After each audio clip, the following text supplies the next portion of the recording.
Bonjour, bienvenue sur cette vidéo où nous allons passer dans l'espace de l'avenir aléatoire.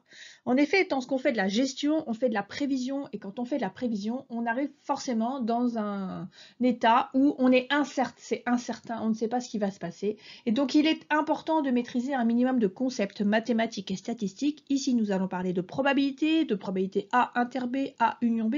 Alors attention, je ne vais pas vous faire un cours de probabilité.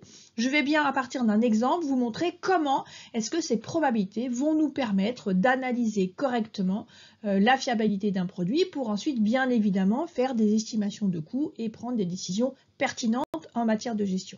Donc on va faire un mixte entre du contrôle de gestion et de la probabilité, voire du contrôle qualité et de la comptabilité.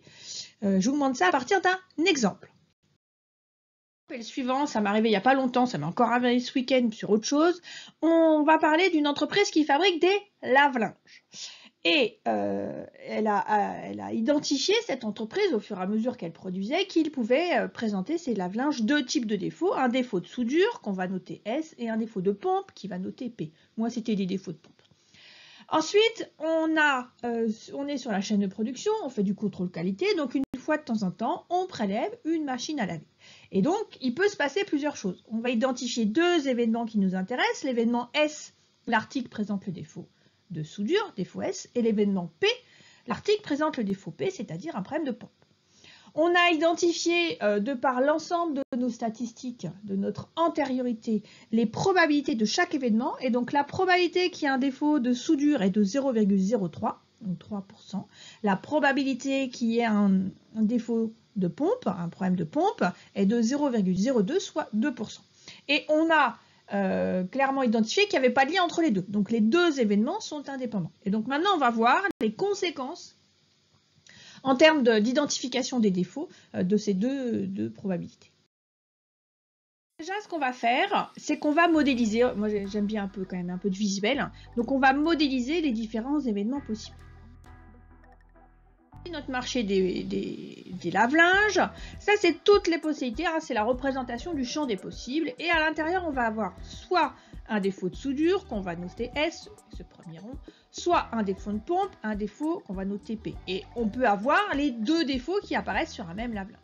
Donc une fois ça identifié, on va voir en termes de calcul de probabilité ce que ça donne. On va étudier plusieurs événements, donc on va voir l'événement il n'y a aucun défaut. On a les deux défauts, pardon. Il y a au moins un des deux défauts, il n'y a aucun défaut et il y a un seul des deux défauts. On va voir en termes de probabilité comment est-ce qu'on détermine ces événements-là. L'article présente le défaut E, S et P, donc le défaut soudure et le défaut pompe. Ça, c'est nos possibilités, et donc on veut E, S et P, et donc en fait c'est la partie au milieu qui est commune à l'événement S et à l'événement P. Hein, ici on veut S et P. D'un point de vue probabilité, on a dit que c'était l'événement E, et donc la probabilité de E, c'est la probabilité de S inter P, donc c'est un U à l'envers. Et comme ces deux événements sont indépendants, et ça c'est à connaître, hein, comme je ne vous fais pas un cours de statistique, je ne vais pas vous réexpliquer tout ça. Il faut savoir que lorsque S et P sont indépendants, la probabilité de S inter P, c'est la probabilité de S fois P.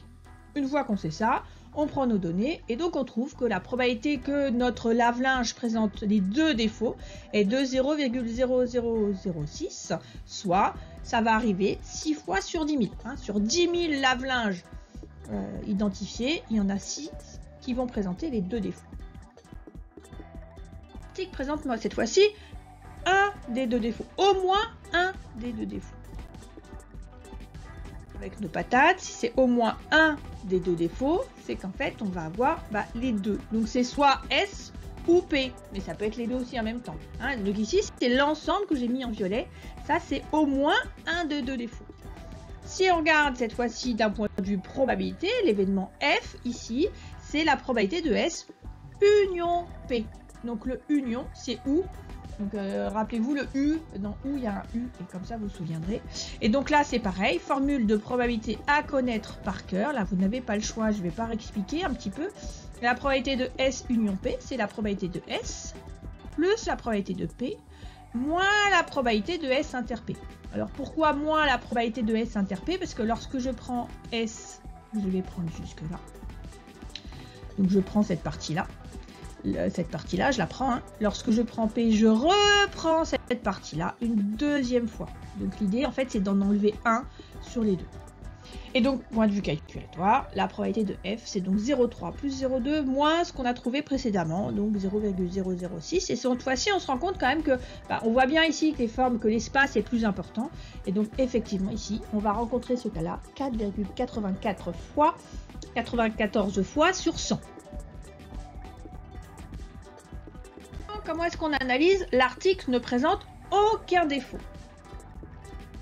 L'article ne présente aucun défaut. Dans mon schéma, en fait, ça correspond à toute cette zone en violet. Il faut donc que je supprime toute la partie au milieu, puisque ce n'est pas S et ce n'est pas S ni P.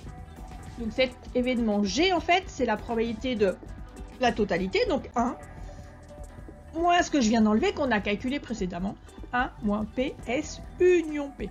Point de vue calculatoire, on obtient donc 0,9506, et donc dans 95,06 fois sur 100, le lave-linge ne présentera aucun défaut.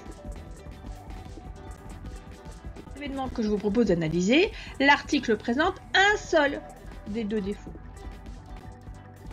On reste sur notre schéma, donc si c'est un seul des deux défauts, ça va être soit S, soit P. Donc, je prends S, je prends P, mais en fait je ne veux pas la partie au milieu, donc soit S, soit P, ça fait cette forme-là. Si on regarde, l'idée c'est de réutiliser un petit peu ce qu'on a défini avant, donc en fait là on a la probabilité de H et la probabilité de S union P, donc la totalité, c'est comme ça que je vous l'ai présenté, moins la petite partie du milieu, donc moins S, la probabilité de S inter. On a déjà tout calculé, donc il suffit de reprendre les chiffres qu'on a précédemment. Et donc cette fois-ci, on va retrouver ce cas de figure-là, 4,88 fois sur 100.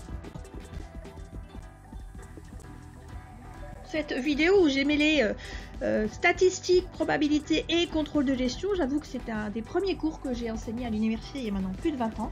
J'espère que vous avez compris. Si vous avez des questions, n'hésitez pas. Et puis c'est le moment où je vous demande de vous abonner à ma chaîne, de faire un petit pouce, des commentaires, des questions si cette vidéo vous a plu.